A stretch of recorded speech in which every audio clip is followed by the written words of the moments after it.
While the party conventions have dominated political headlines in recent weeks, the race to be Virginia's next U.S. Senator keeps heating up. And as Tony mentioned today, former Governor Tim Kaine will speak in Charlotte. His Republican rival, former Governor George Allen, will be back in Northern Virginia visiting a Springfield retirement home. We will talk about all of that because the governor joins us now. Good morning to you. Thanks for coming in today. Great to be with you, Allison. I like the report on school starting. Our youngest daughter just started high school today in Fairfax County Public Schools. But congratulations. Well, it's an exciting day, and there's a lot of nervousness, but I know there is. Congratulations, though, and we're keeping all eyes on what's going on with education. Meantime, you're looking at the Senate race. You're, dare I say, in the home stretch now? Would you classify it like that? Well, it's 2 months to go. It's 2 months to go. This is a time it's you end up going on adrenaline, and Susan and I are campaigning all over Virginia. Yesterday was Labor Day, and one of the things that we hear from so many people is the worry about jobs and the economy and regulations coming from Washington that will affect energy prices as well as jobs.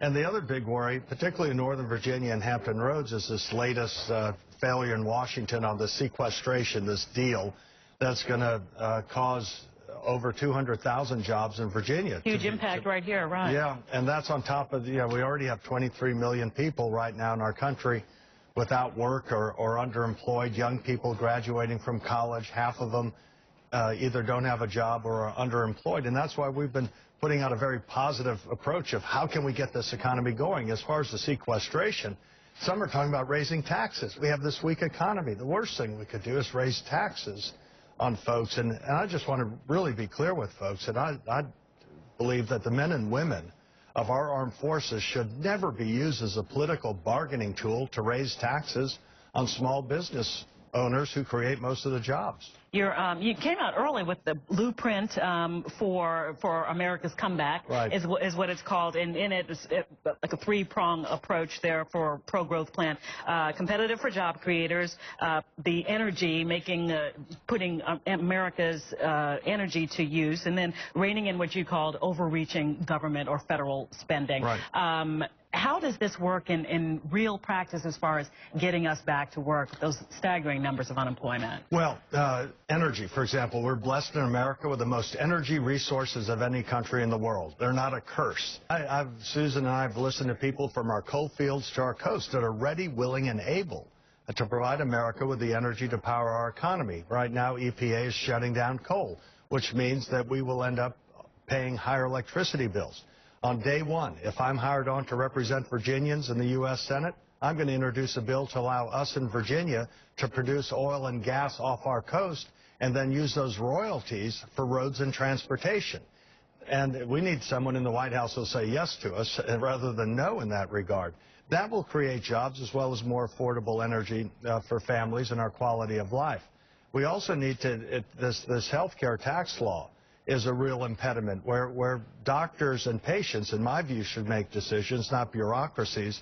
And this tax law is a real impediment for small businesses hiring people on. And so that's why I think that we ought to repeal it and put in place approaches that are more affordable, more personal and portable for individuals, and let small businesses also band together across state lines to have more affordable insurance with more competition and more choice. Tim Allen, as we said, is at the DNC. Tim Kaine, excuse me. I'm blending the two of you.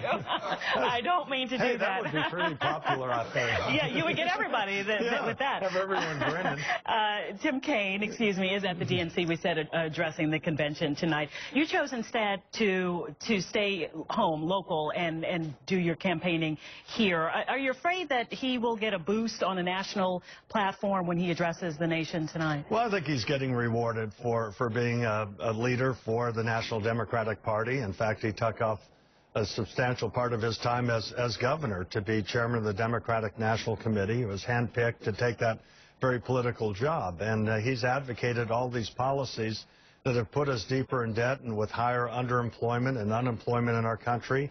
Gasoline prices right now compared to January of 2009, people are paying over $30 more every time they fill up. So he's being rewarded for his loyalty, and I'm sure he'll have a good time there. I'll be happy to be at Green Spring talking Let's talk about with folks there. Your next campaign stop, your busy morning, right after you leave here at 10 o'clock, you'll be in Springfield talking about health care with a group of seniors. What is that message? The message there is I'd like to listen to seniors because they're very worried about whether doctors will see Medicare patients with this new health care tax law. And I've heard from doctors who say they're not going to take any more Medicare patients. Seniors hear that as well. I was just last week in Southwest Virginia, and the chairman of the board of a hospital in Southwest Virginia said that this law is going to put rural community hospitals out of business because of the lower reimbursement rates. And so there's a great concern on the part of seniors and people of all ages about it. And so what I want to do is share with seniors ideas, listen to them, and get their ideas on ways that they and their doctors can make health care decisions rather than bureaucracies. I was with seniors a few weeks ago, and they were saying, here's these procedures that are being dictated to us, and they're not doing any good. And a doctor would never prescribe it, but there are people who are not doctors making decisions, and that's a major, major concern. Besides the fact that this law is taking over $700 billion, rating it from Medicare to pay for the rest of this program, which I think is wrong, and I think most seniors do as well. Today, Green Spring Retirement Community, that's where you will be. This, of course, is Governor George Allen in the running for U.S. Senate seat. And I'm enjoying your Cavaliers tie. Don't think I didn't notice that. Oh, well, that's okay. Good. Well, Proud Virginia UVA Tech had a really good win last night, although I was asleep by the time. Thanks for coming in today. Thank you, Allison. All right, Tony, over to you. Both. It is now 13 minutes after 8 o'clock.